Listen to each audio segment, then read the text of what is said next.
ਕਹਾਣੀ ਕਮੀਨ। ਲੇਖਿਕਾ ਅਮਰਤਾ ਪ੍ਰੀਤਮ। ਵੀਰਾਂ ਦਾ ਪਿਓ ਕਰਮਚੰਦ ਹੋਰਾਂ ਦੇ ਖੇਤ ਵਿੱਚ ਕਾਮਾ ਹੁੰਦਾ ਸੀ ਤੇ ਜਦੋਂ ਉਹ ਮੋਇਆ ਵੀਰਾਂ ਮਸੋਂ ਕੁੱਛੜੋਂ ਲੱਥ ਕੇ ਰਿੜਨ ਜੋਗੀ ਹੋਈ ਸੀ। ਵੀਰਾਂ ਦਾ ਪਿਓ ਭਰ ਜਵਾਨੀ ਦੀ ਮੌਤ ਮੋਇਆ ਸੀ, ਜਿਸ ਲਈ ਇੱਕ ਵਾਰੀ ਤਾਂ ਸਾਰੇ ਪਿੰਡ ਦਾ ਦਿਲ ਵੀਰਾਂ ਦੀ ਜਵਾਨ ਜਹਾਨ ਮਾਂ ਦੇ ਦੁੱਖ ਵਿੱਚ ਪੰਘਰ ਉੱਠਿਆ ਸੀ। ਕਿਸੇ ਨੇ ਕੱਪੜਾ, ਕਿਸੇ ਨੇ ਦਾਣੇ, ਕਿਸੇ ਨੇ ਕਪਾਹ ਢੋ ਢੋ ਕੇ ਵੀਰਾਂ ਦੀ ਮਾਂ ਨੂੰ ਆਉਂਦੇ ਸਿਆਲ ਦਾ ਬੰਨ ਨੂੰ ਬੰਨ੍ਹ ਦਿੱਤਾ। ਕੋਈ ਆਂਦਾ ਹੈ ਵੀਰਾਂ ਦਾ ਪਿਓ ਛਿੰਬਿਆਂ ਦਾ ਪੁੱਤਰ ਸੀ, ਕੋਈ ਆਂਦਾ ਸੀ ਜੁਲਾਹਿਆਂ ਦਾ। ਇੱਕ ਵਾਰੀ ਜਦੋਂ ਪਿੰਡਾਂ ਵਿੱਚ ਭਾਰੀ ਤਾਊਨ ਪਈ ਸੀ, ਉਸਦੇ ਵੱਡਿਆਂ ਦਾ ਘਰ ਜਿਵੇਂ ਹੂੰਝਿਆ ਗਿਆ ਸੀ ਤੇ ਉਹ ਆਪਣੇ ਨਸੀਬਾਂ ਨੂੰ ਘਰ ਦੀ ਇਕੱਲੀ ਨਿਸ਼ਾਨੀ ਰਹਿ ਗਿਆ ਸੀ। ਤੇ ਫਿਰ ਉਹ ਜਿੰਨਾ ਚਿਰ ਜੀਵਿਆ ਕਰਮਚੰਦ ਦੇ ਖੇਤਾਂ ਵਿੱਚ ਕਾਮਾ ਬਣ ਕੇ ਰਿਹਾ। ਪਿੰਡ ਦੀਆਂ ਤੀਵੀਆਂ ਵੀਰਾਂ ਦੀ ਮਾਂ ਨੂੰ ਚੌਂਕੇ ਚੁੱਲ੍ਹੇ ਦਾ ਕੰਮ ਨਹੀਂ ਸਨ ਦੱਸਦੀਆਂ, ਪਰ ਉਹ ਕਰਮਚੰਦ ਹੋਰਾਂ ਦੇ ਖੇਤ ਵਿੱਚ ਤੇ ਹੋਰ ਉਰਾਂ ਪਰਾਂ ਦਾਣੇ ਛੜਨ ਦਾ ਚੋਖਾ ਕੰਮ ਮਿਲ ਗਿਆ ਸੀ। ਕਰਮਚੰਦ ਦੀ ਤੀਵੀਂ ਵੀਰਾਂ ਦੀ ਮਾਂ ਕੋਲੋਂ ਕੱਪੜਾ ਲੱਤਾ ਧੁਆ ਲੈਂਦੀ, ਚਰਖਾ ਕਤਵਾ ਲੈਂਦੀ ਤੇ ਹੋਰ ਉਸਨੂੰ ਕਿੰਨੇ ਨਿੱਕੇ ਮੋਟੇ ਕੰਮ ਦੱਸ ਦਿੰਦੀ। ਕਰਮਚੰਦ ਦੀ ਤੀਵੀਂ ਹੱਥ ਦੀ ਘੁੱਟਵੀਂ ਨਹੀਂ ਸੀ, ਜਿਸ ਲਈ ਵੀਰਾਂ ਨੂੰ ਰੋਜ਼ ਦੁੱਧ ਦਾ ਘੁੱਟ ਵੀ ਮਿਲ ਜਾਂਦਾ ਤੇ ਉਹਦੀ ਮਾਂ ਕਦੇ ਕੱਪੜੇ ਲੱਤੇ ਤੋਂ ਵੀ ਸੌੜੀ ਨਾ ਹੁੰਦੀ। ਕਰਮਚੰਦ ਨੇ ਮੰਨਤਾਂ ਮੰਨ ਕੇ ਰੱਬ ਕੋਲੋਂ ਪਿਛਲੀ ਉਮਰੇ ਇੱਕ ਪੁੱਤਰ ਲੱਭਾ ਸੀ। ਡਾਢੀਆਂ ਰੀਝਾਂ ਨਾਲ ਉਸਨੇ ਪੁੱਤਰ ਦਾ ਨਾਮ ਰੂਪਚੰਦ ਰੱਖਿਆ ਸੀ। ਹੋਰ ਰੂਪਚੰਦ ਦੀ ਨਾ ਕੋਈ ਭੈਣ ਸੀ ਨਾ ਕੋਈ ਭਰਾ।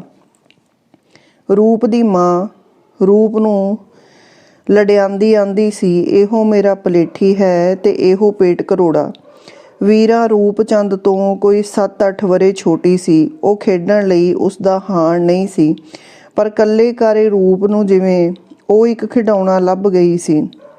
ਰੂਪ ਰੋਟੀ ਖਾਣ ਲੱਗਦਾ ਵੀਰਾਂ ਨੂੰ ਆਵਾਜ਼ ਦੇ ਦਿੰਦਾ, ਕਦੇ ਸੇਵੀਆਂ ਦਾ ਬੁੱਕ ਉਸਦੇ ਹੱਥਾਂ ਉੱਤੇ ਪਾ ਦਿੰਦਾ, ਕਦੇ ਖੀਰ ਉਸਦੀ ਰੋਟੀ ਉੱਤੇ ਲੱਦ ਦਿੰਦਾ। ਤੇ ਰਾਤੀ ਮਾਂ ਜਦੋਂ ਕਾੜਨੀ ਦਾ ਦੁੱਧ ਮਲਾਈ ਭਰ ਕੇ ਰੂਪ ਦੇ ਅੱਗੇ ਧਰਦੀ, ਉਹ ਜਿਵੇਂ ਇਕਲੌਤੇ ਧੀਆਂ ਪੁੱਤਰ ਕਰਦੇ ਹਨ, ਦੁੱਧ ਤੋਂ ਮੂੰਹ ਪੁਆ ਲੈਂਦਾ। ਮਾਂ ਫਿਰ ਵੀਰਾਂ ਨੂੰ ਲੱਭਦੀ, ਉਸਨੂੰ ਵੀ ਉਸਦੀ ਕਟੋਰੀ ਵਿੱਚ ਦੁੱਧ ਪਾ ਦਿੰਦੀ ਤੇ ਫੇਰ ਉਹ ਵੇਖਾਂ ਭਲਾ ਕਿਹੜਾ ਡੀਕ ਲਾ ਕੇ ਪੀਂਦਾ ਏ, ਅੱਖੀਂ ਮਿੱਟੀ ਕੌਣ ਪੀਵੇਗਾ। 100 ਭੱਜ ਕਰਦੀ ਤਾਂ ਮਸਾਂ ਕੀਤੇ ਕੁਝ ਰੂਪ ਦੇ ਸੰਗੋਂ ਲੈਂਦਾ। ਉਸਦੀਆਂ ਸ਼ਰੀਕਣੀਆਂ ਕਈ ਵਾਰ ਉਸਨੂੰ ਸੁਣਾਉਂਦੀਆਂ, ਤੂੰ ਇਸ ਕਮੀਣ ਕੁੜੀ ਨੂੰ ਕਿਉਂ ਹਿਲਾ ਛੱਡਿਆ ਏ, ਜੋ ਵੀ ਤੇਰਾ ਪੁੱਤਰ ਖਾਵੇ ਬਰਾਬਰ ਉਹਦੇ ਨਾਲ ਖਾਂਦੀ ਏ। ਲੋਕ ਪੁੱਤਰਾਂ ਨੂੰ ਅੰਦਰ ਵੜ ਕੇ ਖਵਾਉਂਦੇ ਨੇ ਕਿ ਇੰਜ ਖਾਧਾ ਪੀਤਾ ਨਸ਼ਰ ਕਰਦੇ ਨੇ। ਨੀ ਉਹ ਜਾਣੇ ਮੈਂ ਇਸ ਮੂੰਹ ਜੋਗੀ ਕਿੱਥੇ ਸਾਂ, ਕਿਸੇ ਪੰਜ ਗਰਾਹੀ ਖਾਂਦਾ ਤੇ ਹੈ ਨਾ। ਮਾਂ ਆਪਣੀਆਂ ਸ਼ਰੀਕਣੀਆਂ ਨੂੰ ਮੂੰਹ ਨਾ ਚੜ੍ਹਨ ਦਿੰਦੀ। ਵੀਰਾਂ ਨੂੰ ਨਾਵਾਂ ਵਰਾ ਚੜ੍ਹ ਪਿਆ। ਉਹ ਹੁਣ ਮਾਂ ਦੇ ਕੰਮਾਂ ਵਿੱਚ ਬਰਾਬਰ ਹੱਥ ਵਟਾਉਂਦੀ ਸੀ। ਆਪਣੇ ਘਰ ਉਸਦੀ ਮਾਂ ਜੋ ਭਾਂਡੇ ਮਾਂਜਦੀ ਹੁੰਦੀ ਤਾਂ ਉਹ ਤੰਦੂਰ ਦੀਆਂ ਗਰਮ ਸੁਆਹ ਵਿੱਚ ਟਾਕੀ ਲਬੇੜ ਕੇ ਭਾਂਡਿਆਂ ਨੂੰ ਸੁਕਾ ਕਰਦੀ ਜਾਂਦੀ। ਤੇ ਜੇ ਸ਼ਾਣੀ ਦੇ ਘਰ ਉਸਦੀ ਮਾਂ ਕੱਪੜੇ ਧੋਂਦੀ ਹੁੰਦੀ ਤਾਂ ਉਹ ਨਿੱਕੇ ਕੱਪੜਿਆਂ ਨੂੰ ਛੱਡ ਕੇ ਸੁੱਕਣੇ ਪਾਉਂਦੀ ਤੇ ਸੁੱਕਿਆਂ ਨੂੰ ਸਾਂਭਦੀ। ਅੰਦਰ ਸ਼ਾਣੀ ਦੀ ਮੰਜੀ ਉੱਤੇ ਤਹਿਆਂ ਲਾ ਆਉਂਦੀ, ਸ਼ਾਣੀ ਦੇ ਟਰੰਕਾਂ ਵਿੱਚ ਲੋੜ ਦੀਆਂ ਚੀਜ਼ਾਂ ਧਰ ਆਉਂਦੀ ਤੇ ਪੈਲੀਆਂ ਵਿੱਚੋਂ ਸਾਗ ਪੱਤਰ ਤੋੜ ਲਿਆਉਂਦੀ।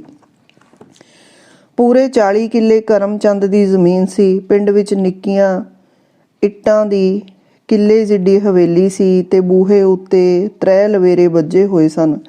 16-17 ਵਰ੍ਹਿਆਂ ਦੇ ਰੂਪ ਨੂੰ ਹੁਣ ਕੁੜਮਾਈਆਂ ਟੁਕ ਆਉਂਦੀਆਂ ਸਨ। ਮੈਂ ਨਹੀਂ ਜੋ ਲੋਕਾਂ ਨੂੰ ਬਹੁਤੇ ਫੇਰੇ ਪਵਾਣੇ। ਅੱਜ ਮੈਂ ਇਸ ਮੂੰਹ ਜੋਗੀ ਹੋਈ ਤਾਂ ਲੋਕ ਮੇਰੀਆਂ ਦਲੀਜਾਂ ਤੇ ਚੜ੍ਹੇ। ਮਰ ਕੇ ਮੈਂ ਪੁੱਤਰ ਲੱਭਾ ਏ। ਇੰਜ ਲੋਕਾਂ ਦੇ ਮੂੰਹ ਵਿੱਚ ਆ ਜਾਈਦਾ ਏ। ਲੋਕ ਆਂਦੇ ਨੇ ਇਹ ਫਿੱਟ ਗਏ ਨੇ। ਇੰਜ ਕਰਮਚੰਦ ਦੀ ਤੀਵੀਂ ਕਰਮਚੰਦ ਨੂੰ ਆਂਦੀ ਰਹਿੰਦੀ। ਆਖਰ ਕਰਮਚੰਦ ਦੇ ਨਾਲ ਦੇ ਪਿੰਡ ਦੇ ਇੱਕ ਸਰਦੇ ਪੁੱਜਦੇ ਘਰੋਂ ਗੁੜ ਦੀ ਰੋੜੀ ਤੇ 5 ਰੁਪਏ ਲੈ ਲਏ। ਅਜੇ ਵਿਆਹ ਦੀ ਤਰੀਕ ਨਹੀਂ ਸੀ ਪਈ ਜਦੋਂ ਕਰਮਚੰਦ ਦੇ ਘਰ ਵਿੱਚ ਹੋਣੀ ਵਰਤ ਗਈ। ਰੂਪ ਦੀ ਮਾਂ 2 ਦਿਨਾਂ ਦੇ ਤਾਪ ਨਾਲ ਇਸ ਦੁਨੀਆ ਤੋਂ ਟੁਰ ਗਈ ਤੇ ਆਪ ਕਰਮਚੰਦ ਦੀਆਂ ਅੱਖਾਂ ਰਹੀ ਗਈਆਂ। ਵੀਰਾਂ ਦੀ ਮਾਂ ਨੇ ਆਪਣਾ ਅੰਗ ਪਾਲਿਆ ਤੇ ਘਰ ਨੂੰ ਇਸ ਤਰ੍ਹਾਂ ਸਾਂਭਦੀ ਸਿਕਰਦੀ ਰਹੀ ਕਿ ਬੁੱਢੇ ਤੇ ਮਥਾਜ ਕਰਮਚੰਦ ਦੇ ਮੂੰਹੋਂ ਦਿਹਾੜੀ ਵਿੱਚ ਵੀਰਾਂ ਨੂੰ ਤੇ ਉਸਦੀ ਮਾਂ ਨੂੰ 7-7 ਅਸੀਸਾਂ ਨਿਕਲਦੀਆਂ।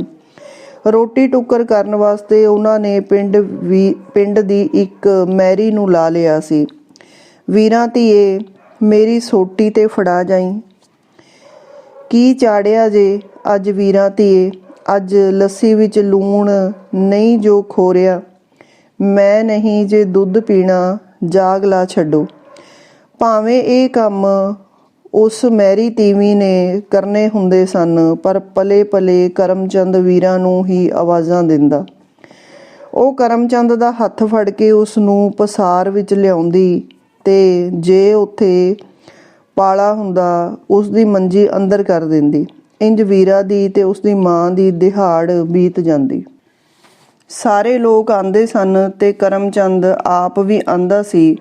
ਹੁਣ ਜਿਵੇਂ ਕਿਵੇਂ ਰੂਪ ਦਾ ਵਿਆਹ ਕਰ ਛੱਡੀਏ। ਸ਼ਰੀਕੇ ਵਿੱਚੋਂ ਰੂਪ ਚੰਦ ਦੀ ਇੱਕ ਤਾਈ 7 ਹਸਾਨਾਂ ਨਾਲ ਰਹਿਣ ਵਾਸਤੇ ਆਈ ਤੇ ਘਰ ਵਿੱਚ ਰੂਪ ਦਾ ਵਿਆਹ ਰਚਿਆ ਗਿਆ। ਕੰਮਾਂ ਦਾ ਗਾੜ ਪੈ ਗਿਆ। ਵੀਰਾਂ ਦੀ ਮਾਂ ਪਲੇ ਪਲੇ ਸ਼ਾਣੀ ਨੂੰ ਯਾਦ ਕਰਦੀ ਤੇ ਅੱਖਾਂ ਭਰ ਲੈਂਦੀ। ਵੀਰਾਂ ਵਿਆਹ ਦੇ ਕੰਮਾਂ ਵਿੱਚ ਉੱਡਦੀ ਫਿਰਦੀ ਸੀ। ਜੰਝ ਦੇ ਨਾਲ ਹੋਰ ਕੋਈ ਤੀਵੀਂ ਨਹੀਂ ਸੀ। ਸਿਰਫ ਵੀਰਾਂ ਤੇ ਵੀਰਾਂ ਦੀ ਮਾਂ ਮੌਲੀ, ਮਹਿੰਦੀ ਤੇ ਹੋਰ ਸ਼ਗਨ ਦੀਆਂ ਚੀਜ਼ਾਂ ਲੈ ਕੇ ਗਈਆਂ। ਸ਼ਿੰਬੋ ਰੂਪ ਦੀ ਹੋਣ ਵਾਲੀ ਵਹੁਟੀ ਦਾ ਨਾਂ ਸੀ। ਵੀਰਾਂ ਨੇ ਸਹੇਲੀਆਂ ਦੇ ਵਾਕਰ ਸ਼ਿੰਬੋ ਨੂੰ ਮਹਿੰਦੀ ਲਾਈ ਤੇ ਜਦੋਂ ਸ਼ਿੰਬੋ ਦੀਆਂ ਪੇਕੀਆਂ ਸ਼ਿੰਬੋ ਨੂੰ ਵਟਣਾ ਮਲ ਨਹਾਉਂਦੀਆਂ ਰਹੀਆਂ, ਵੀਰਾਂ ਬਰਾਬਰ ਉਹਨਾਂ ਦੇ ਨਾਲ ਗਾਉਂਦੀ ਰਹੀ ਤੇ ਫਿਰ ਵੀਰਾਂ ਨੇ ਉਸ ਦੇ ਵਾਲਾਂ ਵਿੱਚ ਸੂਹਾ ਲਾਲ ਪਰਾਂਦਾ ਗੁੰਦਿਆ। ਸ਼ਿੰਬੋ ਦਾ ਬੁੱਕ ਭਾਰਾ ਸੀ, ਜਿਸ ਲਈ ਉਸ ਦਾ ਮਾਮਾ ਸਰੋਂ ਦਾ ਤੇਲ ਲਾ ਕੇ ਉਸ ਨੂੰ ਚੂੜਾ ਚਾੜਦਾ ਰਿਹਾ। ਕਿੱਡੀਆਂ ਹੀ ਅਸੀਸਾਂ ਸ਼ਿੰਬੋ ਨਾ ਸਹੀ ਨਾ ਹੋਣ ਦਿੱਤੀਆਂ, ਪਰ ਹੁਣ ਸੱਜੇ ਹੱਥ ਦੀਆਂ ਅਗਲੀਆਂ ਚੂੜੀਆਂ ਚਾੜਨ ਲਈ ਜਿਉਂ-ਜਿਉਂ ਉਸਦਾ ਮਾਮਾ ਜ਼ੋਰ ਲਾਂਦਾ, ਸ਼ਿੰਬੋ ਦੇ ਹੱਥ ਉੱਤੇ ਲਾਸ ਡੂੰਘੀ ਹੁੰਦੀ ਜਾਂਦੀ ਤੇ ਮਾਸ ਉੱਭਰਦਾ ਆਉਂਦਾ।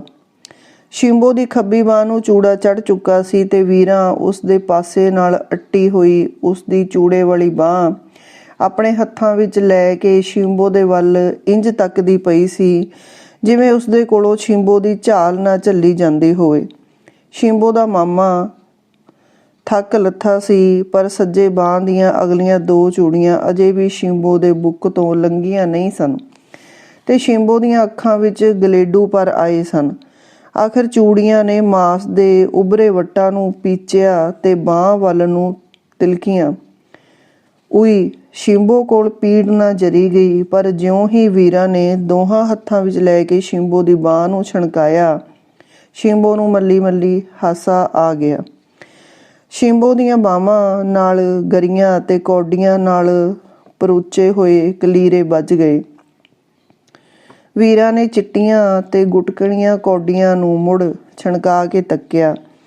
ਆ ਲੈ ਖੋਪਾ, ਤੇਰੇ ਸਿਰ ਉੱਤੇ ਮਾਰਨੀਆਂ, ਤੇਰਾ ਵਿਆਹ ਬਸ ਝੱਟ ਹੀ ਹੋ ਜਾਵੇਗਾ ਤੇ ਫੇਰ ਤੂੰ ਇਹੋ ਜਿਹਾ ਚੂੜਾ ਪਾਵੇਂਗੀ, ਉਹੋ ਜਿਹੇ ਕਲੀਰੇ ਬੰਨੇਗੀ। ਸ਼ਿੰਬੋ ਨੇ ਹੱਸ ਕੇ ਜਿੱਥੇ ਆਪਣੀਆਂ ਹੋਰ ਕੁਆਰੀਆਂ ਸਹੇਲੀਆਂ ਦੇ ਸਿਰ ਤੇ ਵਾਰੋ-ਵਾਰ ਕਲੀਰੇ ਦਾ ਖੋਪਾ ਮਾਰਿਆ, ਉੱਥੇ ਵੀਰਾਂ ਦੇ ਸਿਰ ਉੱਤੇ 2 ਵਾਰ ਖੋਪਾ ਧਰਿਆ। ਵੀਰਾਂ ਰੱਜ ਕੇ ਖੁਸ਼ ਸੀ। ਜਦੋਂ ਸ਼ਿੰਬੋ ਨੇ ਮੱਥੇ ਉੱਤੇ ਦੌਣੀ ਵੱਜੀ, ਵੀਰਾਂ ਦੀਆਂ ਅੱਡੀਆਂ ਭੋਏ ਤੇ ਨਹੀਂ ਸਨ ਲੱਗਦੀਆਂ। ਉਹ ਪੱਬਾਂ ਦੇ ਭਾਰ ਹੋ ਕੇ ਸ਼ਿੰਬੋ ਦੇ ਮੱਥੇ ਵੱਲ ਵੇਂਦੀ ਰਹੀ। ਆਖਰ ਡੋਲੀ ਤੁਰਨ ਦਾ ਵੇਲਾ ਹੋ ਪਿਆ। ਵੀਰਾਂ ਨੂੰ ਖਾਣ ਦੀ ਸੁੱਧ ਸੀ ਨਾ ਪੀਣ ਦੀ। ਉਸਨੂੰ ਜਿਵੇਂ ਅੱਜ ਕੁਝ ਲੱਭ ਪਿਆ ਸੀ। ਪੇਕੀਆਂ ਤੀਵੀਆਂ ਮੁੜ-ਮੁੜ ਸ਼ਿੰਬੋ ਦੇ ਗਲ ਮਿਲਦੀਆਂ, ਹੁਣ ਉਹ ਸਹੁਰਿਆਂ ਦੀ ਦੌਲਤ ਸੀ ਤੇ ਪੇਕਿਆਂ ਦੀ ਪ੍ਰਾਹੁਣੀ ਸੀ। ਨਿੱਕੀਆਂ ਅਜਾਣੀਆਂ ਨੂੰ ਵਹੁਟੀ ਬਣੀ ਸ਼ਿਬੋ ਦੇ ਕੋਲ ਟੁਕ ਟੁਕ ਕੇ ਬਹਿਣ ਦਾ ਚਾਅ ਸੀ, ਪਰ ਵੀਰੋ ਨੂੰ ਜਾਪਦਾ ਸੀ ਹੁਣ ਸ਼ਿਬੋ ਉੱਤੇ ਉਸਦਾ ਸਾਰਿਆਂ ਤੋਂ ਬਹੁਤਾ ਹੱਕ ਸੀ। ਇਸ ਲਈ ਉਹ ਸ਼ਿਬੋ ਦੇ ਪਾਸੇ ਨਾਲ ਅੱਟੀ ਹੋਈ ਸੀ। ਸ਼ਿਬੋ ਦੀਆਂ ਸਹੇਲੀਆਂ ਉਸਦੇ ਕੰਨਾਂ ਵਿੱਚ ਪਤਾ ਨਹੀਂ ਕੀ ਕਹਿਣਾ ਚਾਹੁੰਦੀਆਂ ਸਨ ਤੇ ਉਹਨਾਂ ਦਾ ਜੀਅ ਕਰਦਾ ਸੀ ਉਹ 2 ਮਿੰਟ ਇਕੱਲੀਆਂ ਸ਼ਿਬੋ ਕੋਲ ਬਹਿਣ। ਆਖਰ ਇੱਕ ਸਹੇਲੀ ਨੇ ਡਾਢੇ ਰੋਹ ਨਾਲ ਆਖਿਆ, ਇੱਕ ਤਾਂ ਆਹ ਕਮੀਣ ਕੁੜੀ ਨਹੀਂ ਇਹਦੇ ਪਾਸੇ ਤੋਂ ਲੈਂਦੀ। ਵੀਰਾ ਦਾ ਮੂੰਹ ਲੈ ਗਿਆ ਤੇ ਉਹ ਚੁੱਪ ਚਪੀਤੀ ਸ਼ਿਬੋ ਤੋਂ ਪਰਾਂ ਹਟ ਗਈ। ਨਾ ਸ਼ਿਬੋ ਨੇ 4 ਦਿਨ ਪੀੜੇ ਉੱਤੇ ਬਹਿ ਕੇ ਤੱਕਿਆ ਤੇ ਨਾ ਗੋਟੇ ਨਾਲ ਜੜੇ ਹੋਏ ਕੱਪੜੇ ਹੰਢਾ ਕੇ ਵੇਖੇ। ਪੇਕੇ ਵੀ ਕਦੀ ਰੱਜ ਕੇ ਸ਼ਿਬੋ ਨੂੰ ਜਾਣਾ ਨਾ ਮਿਲਿਆ। ਭਾਵੇਂ ਉਤਲਾ ਕੰਮ ਵੀਰਾ ਦੀ ਮਾਂ ਹੀ ਕਰਦੀ ਸੀ, ਪਰ ਰੋਟੀ ਟੁੱਕਰ ਹੁਣ ਸ਼ਿਬੋ ਆਪ ਕਰਦੀ ਸੀ। ਮੈਰੀ ਉਹਨਾਂ ਨੇ ਲਾਹ ਛੱਡੀ ਸੀ। ਚਾਟੀਆਂ ਕੂਚਦੀਆਂ, ਦੁੱਧ ਜਮਾਂਦੀ ਤੇ ਲੱਸੀ ਰਿੜਕਦੀ ਸ਼ਿਬੋ ਦੀ ਦਿਹਾੜ ਲੰਘ ਜਾਂਦੀ। 2 ਵੇਲੇ ਰੋਟੀ ਵੀ ਕਰਦੀ, ਫਿਰ ਦੁਪਹਿਰਾਂ ਵੇਲੇ ਚਰਖੇ ਨੂੰ ਚੋਪੜਦੀ, ਮਾਲ ਵੱਟਦੀ, ਨਵਾਂ ਬੀੜਾ ਪਾਉਂਦੀ ਤੇ ਜਾਂ ਕੋਈ ਮੂੜਾ ਜਾਂ ਪੱਛੀ ਉਣਦੀ। ਸ਼ਿਬੋ ਨੂੰ ਵਾਰ ਨਹੀਂ ਸੀ ਆਉਂਦਾ। ਕਰਮ ਚੰਦ ਗੱਲੋਂ ਗੱਲੇ ਸ਼ਿਬੋ ਨੂੰ ਅਸੀਸਾਂ ਦਿੰਦੇ ਸੀ, ਪਰ ਵਰੇ ਉੱਤੇ ਵਰਾ ਪੈ ਚੱਲਿਆ ਸੀ। ਪਤਾ ਨਹੀਂ ਸ਼ਿਬੋ ਨੂੰ ਕੋਈ ਅਸੀਸ ਲੱਗਦੀ ਕਿਉਂ ਨਹੀਂ ਸੀ। ਲੋਕ ਆਂਦੇ ਸਨ, ਥੁੜਾਂ ਵਾਲੇ ਘਰ ਮਾਲੂਮ ਕਿਉਂ ਹੋਣ। ਵਾਹ ਲੱਗਦੇ ਵੀਰਾਂ ਸਾਰਿਆਂ ਕੰਮਾਂ ਵਿੱਚ ਸ਼ਿਬੋ ਦਾ ਹੱਥ ਵਟਾਉਂਦੀ ਸੀ ਤੇ ਵੀਰਾ ਦੀ ਮਾਂ ਘਰ ਦੀ ਸੱਸ ਮਾਂ ਵੋਕਰ ਸ਼ਿਬੋ ਦਾ ਦਰਦ ਕਰਦੀ ਸੀ। ਵੀਰਾ ਨੂੰ ਜਵਾਨੀ ਹਾੜ ਕੇ ਚੜ੍ਹਦੀ ਪਈ ਸੀ। ਵੇਲਣਿਆਂ ਵਾਂਗ ਉਸਦੀਆਂ ਬਾਹਾਂ ਗੁੰਦੀਆਂ ਪਈਆਂ ਸਨ। ਕਈ ਵਾਰ ਵੀਰਾ ਦੀ ਮਾਂ ਸ਼ਿਬੋ ਦੇ ਕੋਲ ਬਹਿੰਦੀ ਤੇ ਆਂਦੀ, ਪੱਲੇ 4 ਕੌਂਡਾ ਵੀ ਨਹੀਂ ਤੇ ਵੀਰਾ ਛੱਤ ਨੂੰ ਹੱਥ ਲਾਉਣ ਲੱਗ ਪਈਏ। ਤੂੰ ਕਾਹਨੂੰ ਝੁਰਨੀ ਏ ਮਾਂ। ਜਿੱਥੇ ਉਹਦੇ ਸੰਜੋਗ ਹੋਣਗੇ ਸ਼ਿਬੋ ਹਮੇਸ਼ਾ ਉਸਦਾ ਦਿਲ ਰੱਖ ਲੈਂਦੀ। ਸ਼ਿਬੋ ਦੇ ਵਿਆਹ ਨੂੰ 6ਵਾਂ ਵਰ੍ਹਾ ਲੱਗ ਗਿਆ। ਅਸੀਸਾਂ ਦੇ ਦੇ ਕੇ ਵਿਚਾਰੇ ਕਰਮਚੰਦ ਦੀ ਜੀਭ ਸੁੱਕ ਗਈ ਤੇ ਉਹ ਆਪਣੀ ਉਮਰ ਦੇ ਆਖਰੀ ਸਾਹ ਗਿਣਦਾ ਪਿਆ ਸੀ। ਅੱਛਾ ਮੇਰੇ ਕਰਮਾਂ ਵਿੱਚ ਨਾ ਹੋਵੇਗਾ, ਵਿਚਾਰਾ ਕਰਮਚੰਦ ਅਖੀਰੀ ਸਾਹ ਕਹਿੰਦਾ ਰਿਹਾ। ਹੁਣ ਘਰ ਵਿੱਚ ਸ਼ਿਬੋ ਤੇ ਉਸਦਾ ਮਰਦ ਹੀ ਰਹਿ ਗਏ ਸਨ। ਸ਼ਰੀਕੇ ਵਾਲੇ ਘਰਾਂ ਵਿੱਚ ਲੋਕ ਮੂੰਹ ਜੋੜਨ ਲੱਗ ਪਏ, ਜਿਵੇਂ ਰੂਪ ਚੰਦ ਕੱਲ ਨੂੰ ਕਰਮਚੰਦ ਦਾ ਨਾਂ ਇਸ ਪਿੰਡ ਵਿੱਚ ਕਿਹਨੇ ਲੈਣਾ ਏ।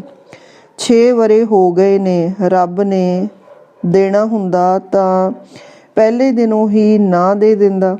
ਐਡੀਆਂ ਜ਼ਮੀਨਾਂ, ਐਡੀਆਂ ਹਵੇਲੀਆਂ।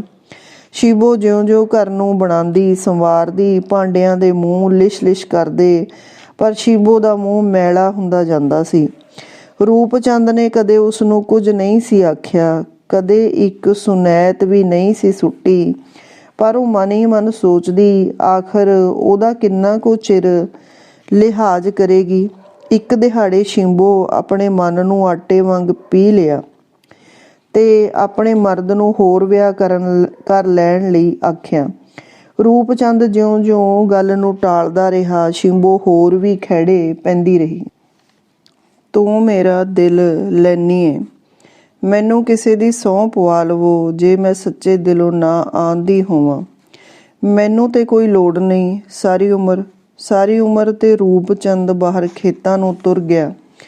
ਉਸ ਦਿਹਾੜੇ ਸ਼ਿਬੋ ਖੁਸ਼ ਸੀ। ਅਸਲ ਵਿੱਚ ਉਹ ਮਰਦ ਦਾ ਦਿਲ ਟੋਂਦੀ ਸੀ ਤੇ ਉਸਦੇ ਮੂੰਹੋਂ ਨਾ ਸੁਣ ਕੇ ਜਿਵੇਂ ਉਸਦੇ ਦਿਲ ਨੂੰ ਟੋਹਣੀ ਮਿਲ ਗਈ ਸੀ। ਵੀਰਾ ਨੂੰ ਭਰ ਜਵਾਨੀ ਚੜ੍ਹੀ ਸੀ। ਪਿਛਲੇ ਸਾਲ ਦੇ ਕੱਪੜੇ ਉਸਨੂੰ ਅੜਦੇ ਨਹੀਂ ਸਨ। ਵੀਰਾਂ ਦਾ ਰੰਗ ਕਣਕ ਪਿੰਨਾ ਸੀ, ਪਰ ਇਹ ਸੱਚ ਕਿ ਵੇਖਣ ਵਾਲੇ ਦੀ ਉਸਦੇ ਮੂੰਹ ਉੱਤੋਂ ਅੱਖ ਤਿਲਕ ਪੈਂਦੀ ਸੀ। ਵੀਰਾਂ ਦੀ ਮਾਂ ਸ਼ਿਬੋ ਨੂੰ ਮੁੜ-ਮੁੜ ਚੇਤੇ ਕਰਾਂਦੀ, ਜਿਹਦੇ ਬੂਹੇ ਏਡੀ ਜਵਾਨ ਧੀ ਹੋਵੇ ਉਸਨੂੰ ਰਾਤੀ ਨੀਂਦਰ ਨਹੀਂ ਪੈਂਦੀ ਧੀਏ। ਤੂੰ ਇਹਦੇ ਸਿਰ ਉੱਤੇ ਹੱਥ ਰੱਖ। ਇੱਕ ਰਾਤ ਸ਼ਿੰਬੋ ਨੇ ਰੂਪ ਚੰਦ ਅੱਗੇ ਵੀਰਾਂ ਦੇ ਵਿਆਹ ਦੀ ਗੱਲ ਛੇੜੀ ਤੇ ਆਪਣੀ ਵੱਲੋਂ 2-3 ਮੁੰਡਿਆਂ ਦੀ ਦੱਸ ਪਾਈ। ਫਿਰ ਵੀਰਾਂ ਨੂੰ ਦੇਣ ਲੈਣ ਵੱਲੋਂ ਕਈ ਗੱਲਾਂ ਕਰਦੀ ਰਹੀ। ਰਾਤ ਕਿੱਡੀ ਹੋ ਚੱਲੀ ਸੀ, ਪਰ ਰੂਪ ਚੰਦ ਦਾ ਨਾ ਹੁੰਗਾਰਾ ਭਰਦਾ ਸੀ ਤੇ ਨਾ ਅਜੇ ਤੱਕ ਸੁੱਤਾ ਸੀ। ਸ਼ਿੰਬੋ ਰੂਪ ਚੰਦ ਨੇ ਤ੍ਰਬਕ ਕੇ ਆਖਿਆ, ਦੱਸੋ ਇੱਕ ਵਾਰ ਤੂੰ। ਤੇ ਰੂਪ ਚੰਦ ਚੁੱਪ ਕਰ ਰਿਹਾ। ਕੀ ਇੱਕ ਵਾਰ ਮੈਂ? ਸ਼ਿੰਬੋ ਪੁੱਛਦੀ ਰਹੀ ਕਿ ਪਰ ਰੂਪ ਚੰਦ ਕਿੰਨਾ ਚਿਰ ਕੁਝ ਨਾ ਬੋਲਿਆ। ਅੱਜ ਕੱਲ੍ਹ ਜਾਤਾਂ ਕੌਣ ਵਹਿੰਦਾ ਏ ਸ਼ਿੰਬੋ? ਜੇ ਵੀਰਾਂ। ਰੂਪ ਚੰਦ ਤੋਂ ਮਸਾਂ ਇੰਨਾ ਹੀ ਕਹਿਣ ਹੋਇਆ। ਸ਼ਿੰਬੋ ਨੂੰ ਸਮਝ ਕੁਝ ਨਾ ਪਈ। ਵੀਰਾਂ ਸਾਰੀ ਉਮਰ ਤੇਰੀ ਟਹਿਲ ਕਰੇਗੀ। ਫੇਰ ਜਿਵੇਂ ਅੱਬੜ ਵਾਹੇ ਰੂਪ ਚੰਦ ਨੇ ਆਖਿਆ। ਹੁਣ ਸ਼ਿੰਬੋ ਨੂੰ ਸਮਝ ਪੈ ਗਈ ਤੇ ਉਹ ਆਪਣੇ ਮਰਦ ਦੇ ਮੂੰਹ ਵੱਲ ਤੱਕਦੀ ਦੀ ਤੱਕਦੀ ਰਹਿ ਗਈ। ਵੀਰਾਂ। ਸ਼ਿੰਬੋ ਕੋਲੋਂ ਫੇਰ ਇੰਨਾ ਹੀ ਆਖ ਹੋਇਆ ਤੇ ਫੇਰ ਆਪਣੇ ਚੂੜੇ ਨਾਲ ਖੇਡਦੀ ਉਸ ਨੂੰ ਬਾਲੜੀ ਜਿਹੀ ਵੀਰਾਂ ਚੇਤੇ ਆ ਗਈ। ਤੇ ਫਿਰ ਸ਼ਿੰਬੋ ਨੂੰ ਚੇਤਾ ਆਇਆ ਕਿ ਉਸਨੇ ਵੀਰਾਂ ਨੂੰ 2 ਵਾਰ ਖੋਪਾ ਮਾਰ ਕੇ ਆਖਿਆ ਸੀ, ਆ ਲੈ ਤੇਰਾ ਵਿਆਹ ਝੱਟ ਹੀ ਜਾਏਗਾ। ਫਿਰ ਸ਼ਿੰਬੋ ਦੇ ਜੀਅ ਵਿੱਚ ਇੱਕ ਵਲੇਟ ਪਿਆ, ਵੀਰਾਂ ਨੂੰ ਉਦੋਂ ਹੀ ਕਿਉਂ ਨਾ ਚੂੜਾ ਚਾੜ ਲਿਆ? ਤੂੰ ਉਦੋਂ ਹੀ ਕਿਉਂ ਨਾ ਇਹ ਮਹਿੰਦੀ ਲਾ ਲਈ? ਤੂੰ ਉਦੋਂ ਹੀ ਕਿਉਂ ਇਹ ਕਲੀਰੇ ਕਿਉਂ ਨਾ ਬੰਨ੍ਹ ਲਏ? ਪਤਾ ਨਹੀਂ ਕਿੱਥੋਂ ਦੇ ਪੱਥਰ ਸ਼ਿੰਬੋ ਨੇ ਆਪਣੇ ਜੀਅ ਉੱਤੇ ਧਰ ਲਏ। ਉਂਝ ਵੀ ਉਹ ਸੋਚਦੀ ਸੀ ਕਿ ਜੇ ਮਰਦ ਆਪਣੀ ਆਈ ਉੱਤੇ ਆ ਜਾਵੇ ਤਾਂ ਉਹ ਭਲਾ ਉਸਦਾ ਕੀ ਕਰ ਸਕਦੀ ਸੀ। ਵੀਰਾਂ ਨਹੀਂ ਤੇ ਕੋਈ ਹੋਰ ਉਸਦੀ ਥਾਵੇਂ ਆ ਜਾਏਗੀ।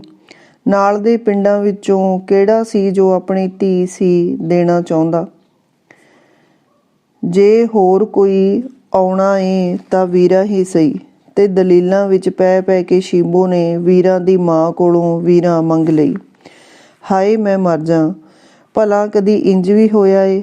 ਜਹੀਂ ਉਹ ਵੀਰਾਂ ਦੀ ਮਾਂ ਦੀ ਅੱਥਰ ਨਹੀਂ ਸੀ ਸੁੱਕਦੀ, ਪਰ ਸ਼ਿੰਬੋ ਆਂਦੀ ਸੀ ਜਿੱਥੇ ਦੀ ਵੀਰਾਂ ਦੀ ਲਿਖੀ ਹੋਈ ਏ। ਦੂਜੇ ਕੰਨ ਉਸ ਵੇਲੇ ਖਬਰ ਹੋਈ ਜਦੋਂ ਵੀਰਾਂ ਨਿੱਕੀਆਂ ਇੱਟਾਂ ਦੀ ਹਵੇਲੀ ਵਿੱਚ ਵਹੁਟੀ ਬਣ ਕੇ ਆ ਗਈ। ਰੂਪ ਚੰਦ ਦੇ ਮੂੰਹ ਉੱਤੇ ਹੋਰ ਤੇ ਕਿਸੇ ਕੁਝ ਨਾ ਆਖਿਆ। ਸਿਰਫ ਪਿੰਡ ਦੇ 2-4 ਵੱਡਿਆਂ ਨੇ ਇੱਕ ਉਲਾਂਭੇ ਨਾਲ ਕਿਹਾ, ਰੂਪ ਚੰਦਾ ਭਲਾ ਤੂੰ ਉਂਗਲੀ ਕਰ ਦੋ ਤਾਂ ਕਿਸੇ ਤੇ ਤੈਨੂੰ ਉੱਚੇ ਘਰ ਦੀ ਧੀ ਨਹੀਂ ਸੀ ਦੇਣੀ। ਤੂੰ ਕਮੀਣਾ ਦੀ ਧੀ ਵਿਆਹ ਲਈ। ਕੋਈ ਨਹੀਂ ਚਾਚਾ, ਅੱਜ ਕੱਲ੍ਹ ਜਾਤਾਂ ਕੌਣ ਵਹਿੰਦਾ ਏ? ਰੂਪ ਚੰਦ ਨੇ ਸਾਰਿਆਂ ਨੂੰ ਇੰਜ ਹੱਸ ਕੇ ਟਾਲ ਛੱਡਿਆ। ਕਈਆਂ ਨੇ ਉਭਾਸਰ ਕੇ ਤਾਂ ਕੁਝ ਨਾ ਕਿਹਾ, ਪਰ ਆਲੇ ਟੋਲੇ ਕਰਕੇ ਰੂਪ ਚੰਦ ਦੇ ਘਰ ਦਾ ਲੱਸੀ ਪਾਣੀ ਛੱਡ ਦਿੱਤਾ। ਜਿਉਂ-ਜਿਉਂ ਸ਼ਿੰਬੋ ਦਾ ਮਨ ਕੰਮਾਂ ਵਿੱਚੋਂ ਮੁੱਕਦਾ ਜਾਂਦਾ ਸੀ, ਤਿਉਂ-ਤਿਉਂ ਵੀਰਾਂ ਪੈਸੇ ਧੇਲੇ ਤੇ ਗਹਿਣੇ ਗੱਟੇ ਦਾ ਸਾਂਭ ਸਿੱਕਰ ਜ਼ੋਰੀ ਸ਼ਿੰਬੋ ਉੱਤੇ ਪਾਉਂਦੀ ਰਹਿੰਦੀ ਸੀ। ਉਂਝ ਉਸਨੇ ਸ਼ਿੰਬੋ ਕੋਲੋਂ ਸਾਰਾ ਖੇਚਲ ਵਾਲਾ ਕੰਮ ਆਪਣੇ ਜਿੰਮੇ ਲੈ ਲਿਆ ਸੀ। ਉਹ ਮੂੰਹ ਹਨੇਰੇ ਜਾਗਦੀ, ਖੁਰਚ ਕੇ ਅੰਦਰ ਬਾਹਰ ਧੋਂਦੀ ਤੇ ਨਿੱਕੇ ਮੋਟੇ ਕੰਮ ਕਰਦੀ, ਦੁਪਹਿਰਾਂ ਲਾ ਛੱਡਦੀ। ਵੀਰਾਂ ਦੇ ਹੱਥੀਂ ਅਜੇ ਚੂੜਾ ਨਹੀਂ ਸੀ ਮੈਲਾ ਹੋਇਆ ਜਦੋਂ 1947 ਚੜ੍ਹ ਪਿਆ ਤੇ ਸਾਰਿਆਂ ਪਿੰਡਾਂ ਵਿੱਚ ਫਸਾਦਾਂ ਦੀ ਅੱਗ ਲੱਗ ਪਈ। ਲੋਕ ਆਪਣੇ ਗੁਆਂਢੀਆਂ ਦੇ ਘਰ ਛੁਰਿਆਂ ਨੂੰ ਸਾਣ ਉੱਤੇ ਚੜ੍ਹਦਿਆਂ ਵੇਖਦੇ। ਲੋਕ ਛਵੀਆਂ ਨੂੰ ਮਾਂਜ ਕੇ ਅੰਦਰ ਧਰਦੇ। ਛੋਟੇ ਚਾਕੂ ਅਤੇ ਲੰਮੀਆਂ ਕਰਦਾਂ, ਗਾਜਰਾਂ ਤੇ ਮੂਲੀਆਂ ਵਾਕੁਰ ਵਿਕਦੀਆਂ। ਲੋਕਾਂ ਨੇ ਟੁੱਟੇ ਭੱਜੇ ਸ਼ੀਸ਼ਿਆਂ ਦੀਆਂ ਕੰਕਰਾਂ ਇਕੱਠੀਆਂ ਕਰ ਲਈਆਂ ਤੇ ਸਾਬਣ ਵਿੱਚ ਪਾਉਣ ਵਾਲਾ ਸੋਡਾ ਘੋਲ ਕੇ ਲੋਕਾਂ ਨੇ ਭਾਂਡੇ ਭਰ ਲਏ। ਕਿਤੇ ਕੋਈ ਅੱਗ ਲਾਉਣ ਦਾ ਸਮਾਨ ਇਕੱਠਾ ਕਰਦਾ ਤੇ ਕਿਤੇ ਅੱਗ ਬੁਝਾਉਣ ਲਈ ਆਪਣੇ ਅੰਦਰ ਰੇਤੇ ਦੀਆਂ ਬੋਰੀਆਂ ਧਰਦਾ। ਤੀਵੀਆਂ ਨੇ ਤੋਲਾ ਅਫੀਮ ਦਾ ਕੰਨੀ ਨਾਲ ਬੰਨ੍ਹ ਛੱਡਿਆ ਸੀ। ਅੱਗ ਅੰਦਰੇ ਅੰਦਰ ਤੁਖਦੀ ਰਹੀ। ਫਿਰ ਧੂਏ ਉੱਚੇ ਹੁੰਦੇ ਗਏ ਤੇ ਫਿਰ ਅੱਖਾਂ ਦੇ ਸਾਹਮਣੇ ਲਾਟਾਂ ਬਣਨ ਲੱਗ ਪਈਆਂ। ਪਿੰਡਾਂ ਤੋਂ ਪਿੰਡਾਂ ਦੇ ਰਾਹ ਟੁੱਟ ਗਏ ਸਨ। ਜਿੱਥੇ ਕੋਈ ਹੈ ਸੀ ਦੂਜੇ ਦੀ ਸੂਰਤ ਲੈਣ ਜੋਗਾ ਕੋਈ ਨਹੀਂ ਸੀ। ਵੀਰਾਂ ਦੀ ਮਾਂ ਵੀਰਾਂ ਦੇ ਵਿਆਹ ਤੋਂ ਕੋਈ 8 ਦਿਨ ਪਿੱਛੋਂ ਇੱਕ ਦੂਰ ਦੇ ਪਿੰਡ ਆਪਣੇ ਕਿਸੇ ਸੰਬੰਧੀ ਕੋਲ ਟੁਰ ਗਈ। ਹੁਣ ਆਪਣੀ ਧੀ ਦੇ ਘਰ ਰਹਿਣਾ ਚੰਗਾ ਨਹੀਂ ਸੀ ਲੱਗਦਾ। ਇਸ ਲਈ ਹਵੇਲੀ ਵਿੱਚ ਸ਼ਿੰਬੋ ਤੇ ਵੀਰਾ ਦੋਵੇਂ ਇਕੱਲੀਆਂ ਸਨ। ਸ਼ਰੀਕੇ ਦੇ 2 ਘਰਾਂ ਨੇ, ਜਿਨ੍ਹਾਂ ਦੀ ਕੰਧ ਕਰਮਚੰਦ ਦੇ ਘਰ ਨਾਲ ਲੱਗਦੀ ਸੀ, ਉਸਦੀ ਪੱਕੀ ਹਵੇਲੀ ਵਿੱਚ ਠਾਹਰ ਲੈ ਲਈ।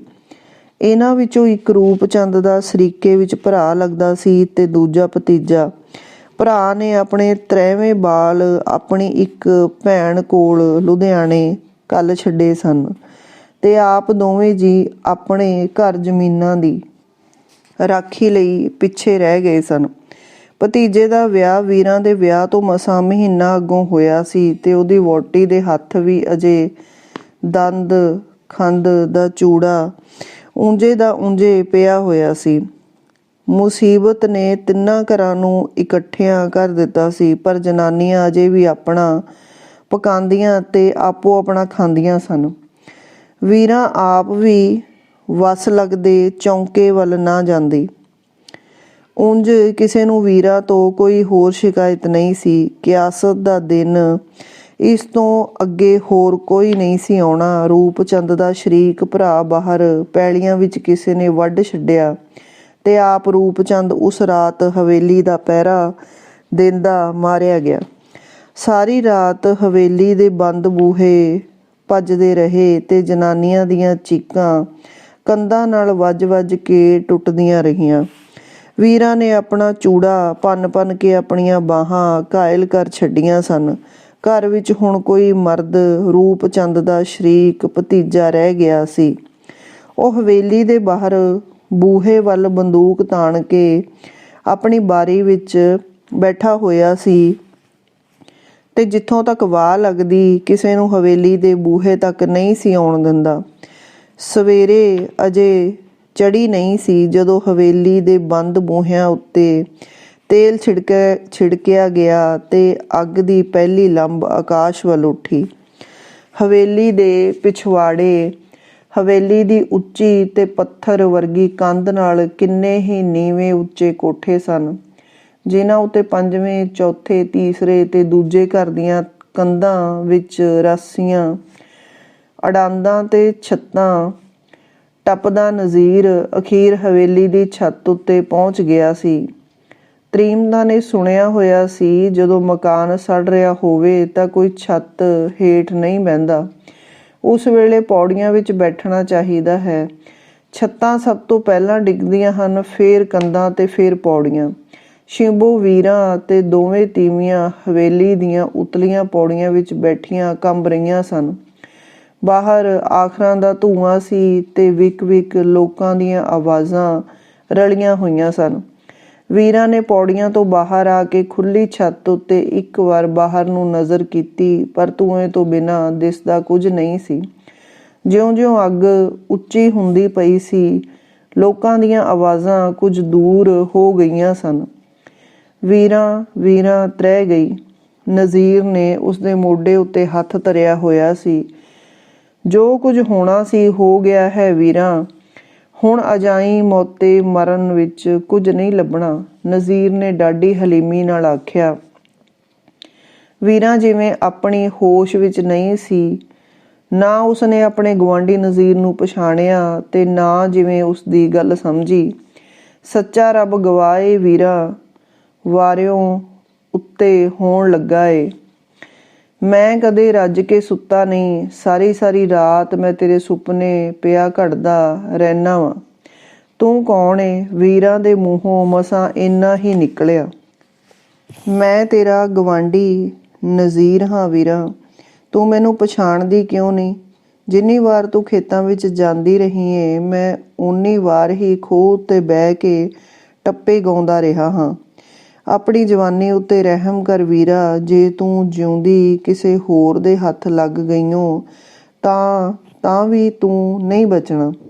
ਮੈਂ ਸਾਰੀ ਉਮਰ ਤੈਨੂੰ ਅਜਾਂ ਨਹੀਂ ਲੱਗਣ ਦਿਆਂਗਾ। ਐਸ ਰਾਹੋਂ ਪਿਛਲੇ ਰਾਹੋਂ ਮੈਂ ਤੈਨੂੰ ਫੁੱਲਾਂ ਵਾਂਗ ਉਤਾਰ ਲਵਾਂਗਾ। ਛੇਤੀ ਕਰ ਵੀਰਾਂ, ਹੁਣ ਇਹ ਸਹੇਲੀ ਸੜ ਕੇ ਸਵਾਹ ਹੋ ਜਾਣੀ ਏ। ਅੱਗ ਦੀਆਂ ਲਾਟਾਂ ਵੀਰਾਂ ਦੇ ਮੂੰਹ ਤੇ ਲਿਸ਼ਕੀਆਂ ਤੇ ਉਸਨੇ ਇੱਕ ਨਜ਼ਰ ਭਰ ਕੇ ਨਜ਼ੀਰ ਦੀਆਂ ਅੱਖਾਂ ਵਿੱਚ ਵੇਖਿਆ। ਇੱਕ ਮੇਰੀ ਗੱਲ ਮੰਨੇਗਾ? ਮੈਂ ਤੇਰੀਆਂ ਸਭੋ ਮੰਨਾਂਗਾ ਵੀਰਾਂ, ਸਾਰੀ ਉਮਰ ਮੰਨਾਂਗਾ। ਦੱਸ ਵੀਰਾਂ, ਤੂੰ ਸ਼ਿੰਬੋ ਨੂੰ ਤੇ ਦੋਹਾਂ ਤ੍ਰਿਮਣਾਂ ਨੂੰ ਇੱਥੋਂ ਅਮਨ ਅਮਾਨ ਕੱਢ ਕੇ ਕਿਸੇ ਨੂੰ ਉਹਨਾਂ ਦੀ ਸੂਹ ਨਾ ਪਵੇ। ਇਹ ਮੈਂ ਕਿੰਜ ਕਰਾਂਗਾ ਵੀਰਾਂ? ਲੋਕ ਤੇ ਅੱਗੇ ਹੀ ਚਾਹੁੰਦੇ ਸਨ ਜੋ ਕਿਤੇ ਉਹ ਜਿਉਂਦੀਆਂ ਲੱਭ ਪੈਣ। ਉਹਨਾਂ ਨੂੰ ਤੇ ਹੋਰ ਕੋਈ ਰਾਹ ਨਹੀਂ ਲੱਭਾ ਤਾਂ ਉਹਨਾਂ ਨੇ ਅੱਗ ਲਾਈ ਏ। ਇਹ ਮੈਨੂੰ ਪਤਾ ਨਹੀਂ, ਪਰ ਜੇ ਤੂੰ ਇੰਜ ਕਰ ਦਏ ਮੈਂ ਸਾਰੀ ਉਮਰ ਤੇਰੀ ਹੱਥ ਬੰਦੀ ਗੁਲਾਮ ਹੋ ਜਾਵਾਂਗੀ। ਨਹੀਂ ਤੇ ਮੈਂ ਇਸ ਅੱਗ ਵਿੱਚੋਂ ਬਾਹਰ ਨਹੀਂ ਆਉਣਾ। ਚੰਗਾ, ਮੈਂ ਆਪਣੀ ਵਾਹ ਲਾ ਦੇਨਾ ਵਾਂ। ਸੱਚ ਆਨਾ ਏ, ਰੱਬ ਗਵਾਹ ਏ, ਮੈਨੂੰ ਇਤਬਾਰ ਏ, ਨਹੀਂ ਤੇ ਫੇਰ ਕਿੰਨੇ ਮਰਨੋਂ ਡੱਕ ਲੈਣਾ ਏ। ਅੱਗ ਦੀਆਂ ਲਾਟਾਂ ਹੁਣ ਸੂਹੀਆਂ ਘੁੱਟ ਕੇ ਗਈਆਂ ਸਨ ਤੇ ਲੋਕਾਂ ਦੀਆਂ ਆਵਾਜ਼ਾਂ ਹੋਰ ਦੂਰ ਚਲੀਆਂ ਗਈਆਂ ਸਨ।